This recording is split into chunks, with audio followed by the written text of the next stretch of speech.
Let me quickly bring across Anil Trigunayat, Vivekananda International Foundation, joining me as a guest this evening. Thank you so much for your time, sir.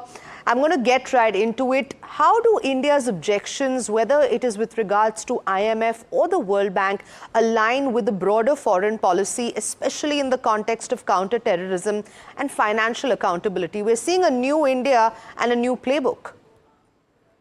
Well, you're absolutely right. I mean, as you know, what is India's new normal now? I mean, and the whole world knows that Pakistan is the haven of terrorism. 4 times it has been listed by FATF. It has recently come out of that. And despite that, after the Pahalgam attacks, where clear Pakistani connection was evident, and India had only attacked the hideouts, terror hideouts in Pakistan.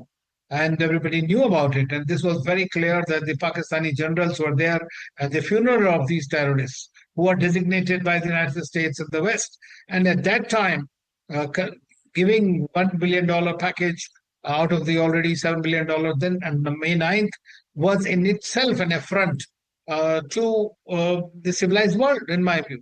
And therefore, the countries who are on the board of IMF could have either postponed it for some time. At least the messaging could have gone to Pakistan.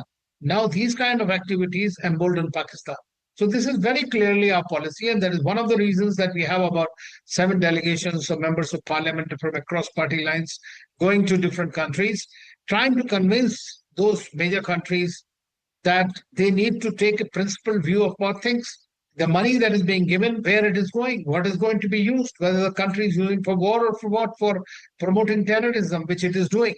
Now, for example, in Pakistan, the government there announced that they will be giving 1 crore rupee for each terrorist, 100 odd terrorists who died there. Now, from where is 100 or 150 crore rupees going to come? Now, would there not be an accountability? Fortunately, with the thing is that 100, like the IMF has agreed and put additional conditionalities, about 11 or so, while they go in for a review in September for that. But I think they have missed the bus. They are emboldening Pakistan, like some of Pakistan's friends like China, Turkey, and others, to continue on the path of terror. I mean, that is something that the country, that India is not against Pakistani people, but it is against the deep state which is running the country. And that's precisely what is happening by the World Bank.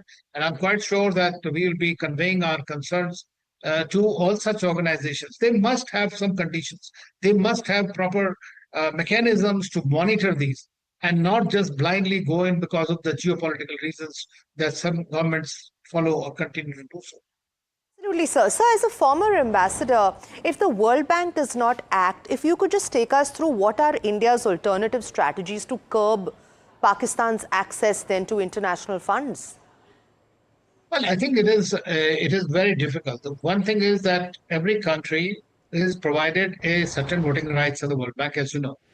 So India's voting rights per se are not very big, but there are others, our friends and partners. We can always prevail upon them, who are supposed to be our strategic partners. I mean, I would have been very happy if some of our friends lying in Europe, like France and others, would have abstained along with us at the IMF voting, because there's no negative voting there. So it goes through, but then it would have been better. That would have at least communicated a message to Pakistani government that business as usual cannot go. So we'll have to do a lot of public diplomacy. We'll have to speak to our partners how to contain it or put conditionalities so that the money does not flow into the hands of terrorists via their deep state. And sir, my last question, how do you see this issue evolving? Do you think that it could set a precedent for similar moves against other nations that are accused of financing terrorism? I think so. I mean, it'll all depend on how strongly you urge the international community and how important you are in the scheme of things. That's very clearly thing. If they feel that they have stakes in your stability, they have stakes in your security, in your growth, in your development, then obviously most of the countries will look at it with a little more concern.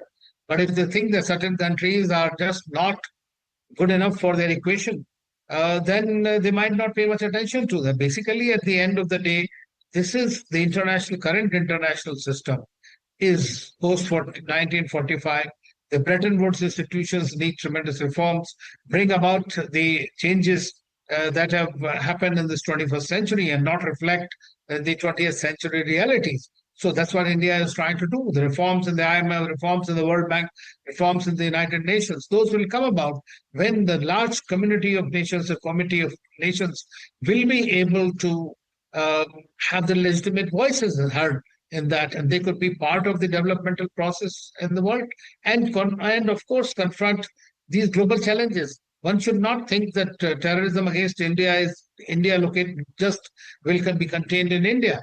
It is something that is going to impact the whole world, like the climate change does.